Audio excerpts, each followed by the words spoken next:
भूमि थी सुरग तुल्य भूमंडल शीश झुकाता था। भूमंडल शीश झुकाता था। इस धरती के हर मानव को तो देव बताया जाता था भैया, देव बताया जाता था।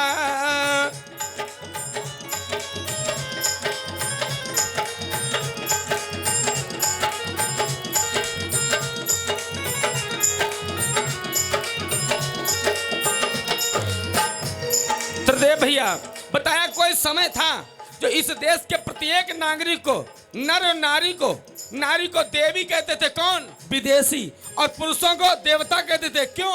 क्योंकि जब वो यहाँ भ्रमण करने के लिए आते थे और जो उनके साथ में व्यवहार होता था, मेरे भैया उस व्यवहार को देख करके अब वो अपने जब देश में जाते थे तो कहते थे भैया भारत में तो देवता रहते, देवियां हैं। इसलिए कहा भारत भूमि थी सुरग तुल्य भूमंडल शीश झुकाता था, झुकाता था, झुकाता था। इस धरती के हर मानव को तो देव बताया जाता था भैया, देव बताया जाता था।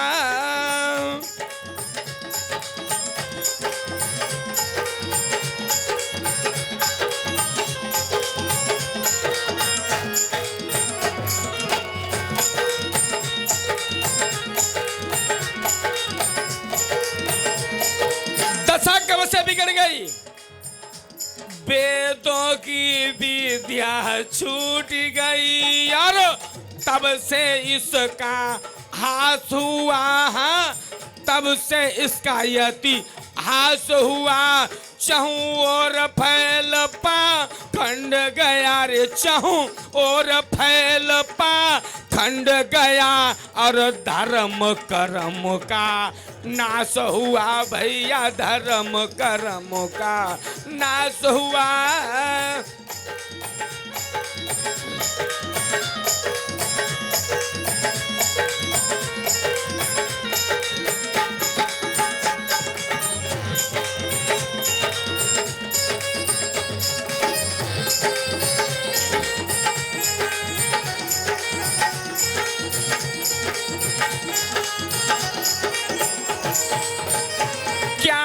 दशा कहूँ हम भारत की, क्या दशा कहूँ हम भारत की, कहने में लज्जा आती है, आती है, आती है।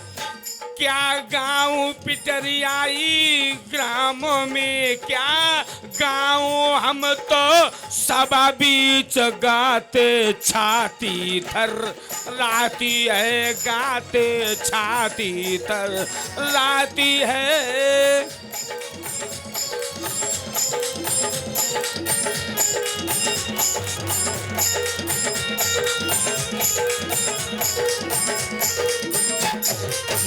बताया भारत भूमि थी सुरग तुल्य भूमंडल शीश झुकाता था। इस धरती के हर मानव को देव बताया जाता था। लेकिन दुर्दशा कब से हुई है? वेदों की विद्या छूट गई, तब से इसका इतिहास हुआ। चौर फैल पाखंड गया और धर्म कर्म का नाश हुआ। क्या दशा कहूँ इस भारत की, कहने में लज्जा आती है। क्या गाँव हम तो सभा बीच गाते छाती थर्राती है। बताया जब से वेदों के मार्ग को छोड़ा है, तब से लोगों ने पुराणों के मार्ग को अपनाया है। और पुराणों के मार्ग पे चल करके मेरे श्रोता बंधुओं ऐसे ऐसे विचार सुने हैं कि लोग अपनी पूजा पद्धति से, अपने धर्म ग्रंथ से, अपने पूर्वजों से जब मेरे भैया अपरिचित हो गए तो बताया है कि संस्कृति खतरा में पहुंच गई। कितना पाखंड फैला है, वेदों की विद्या छूट गई, तब से इसका इतिहास हुआ, चौओर फैल पाखंड गया। कितना पाखंड फैला, इतना पाखंड फैला है जिसकी कोई सीमा नहीं है। पाखंड की इतनी जड़ें फैल गई हैं जैसे 100, 200, 400 साल पुराना बरगद का वृक्ष होता है और उसकी जड़ें जो हैं पता ही नहीं लगता कहाँ तक पहुँच जाती हैं। ठीक है, पाखंड ऐसे ही भारत में पनप गया है। मेरे भैया, हमारे पूर्वजों को इतना नीचा बता दिया है जिसकी कोई सीमा नहीं है। कहने का मतलब है वेद को पढ़ना छोड़ा, वेद के मार्ग को छोड़ा। जब से हमने इन मेरे भैया मिलावटी ग्रंथों को पढ़ा, पुराणों को पढ़ा है, तो हमको क्या बता दिया जाता है? हमको ये बता दिया जाता है कि हनुमान जी कान से पैदा हो गए। किससे पैदा हो गए? कान से। अच्छा, शाम को तुमने कभी सरसों का तेल कान में डाला? हाँ, अरे बताओ, डाला कि नहीं डाला? कान में तुम्हारी अम्मा ने नहीं डाला? तुम्हारी अम्मा ने डाला होगा सरसों का तेल, बेटा ला तेरी ठेठ फूल जाएगी तो लकड़ी से निकाल देंगे। हमारी माता जी ने मेरे कान में सरसों का तेल डाला और कम से कम 2 घंटे तक हम ऐसे पड़े रहे, और जब ऐसे हमने कान किया तो सरसों का तेल बाहर आ गया। एक बात बताओ, जो कान में कौन सा गर्भाशय है? यहाँ पे पढ़े लिखे लोग हैं, दूर भी सुनते होंगे, कान में इस खोपड़ी में कोई गर्भाशय है? अच्छा, कान के द्वारा गर्भाशय में कोई पदार्थ जाएगा? अच्छा, मुंह से खाओगे वो जाएगा? जो मुंह से खाओगे हमारा साइंस कहता है वो आमाशय में जाता है, गर्भाशय में नहीं जाता है। हमको क्या पढ़ा दिया? यानी वेद के विरुद्ध हमको ऐसी गप बता दी है कि कान के द्वारा कौन? हनुमान जी पैदा हुए, जो कहा जाता है वीरों में सरमोर हैं, वीरों में सरमोर हैं। बता दिया वो कान से पैदा हुए हैं, कान से पैदा हुए हैं। कहा जाता है, इधर बता दिया है कि व्यास जी तुरंत पैदा हो गए। व्यास जी तुरंत, यानी जब गर्भ स्थापित होता है और उस समय उनका जन्म हो गया। कोई भी बहन बेटी बता दे, कोई भी बुजुर्ग बता दे, नौजवान बता दे, 5 महीने में भी बच्चा अगर जन्म लेता है तो वो जिंदा नहीं रहता है, क्योंकि 5 महीना में कहा जाता है कि गर्भ अर्थात आत्मा चैतन्य होती है गर्भ में। और इधर बता दिया कि व्यास जी का जन्म तुरंत हो गया। किसके द्वारा? पराशर ऋषि के द्वारा।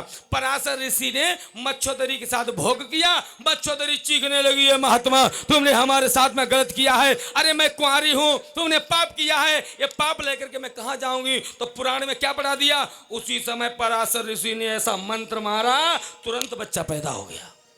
चलो बच्चा पैदा हो गया, लेकिन वो तुरंत उठ करके और नाड़ा भी नहीं कटा, वो जंगल को चला गया कि उसने अपने माता पिता को प्रणाम भी नहीं किया। अब वही बच्चा बाद में वेद व्यास बना, जिसने 18 पुराणों को रच दिया, जिसने श्रीमद् भागवत महापुराण को रच दिया। कि जो पुराण सुनता है कि वो मोक्ष को प्राप्त करता है। इन धूर्तों से पूछा जाए, जब गर्भ स्थापित होता है तब क्या व्यास ऋषि पैदा हो गए? कान से हनुमान जी पैदा हो गए? कहने का मतलब है कि लोगों ने अर्थ का अनर्थ हमारे समाज में पढ़ा दिया, लोगों ने वही मान लिया। कान से हनुमान नहीं पैदा हुए, कान माँ पैदा हुए, कानन माँ पैदा हुए, कानन से नहीं हुए। यानी अंजनी माँ जो थी वो जंगल में रहती थी। अब आप हिंदी पढ़ेंगे तो हिंदी में पर्यायवाची है, पर्यायवाची जंगल का है कानन।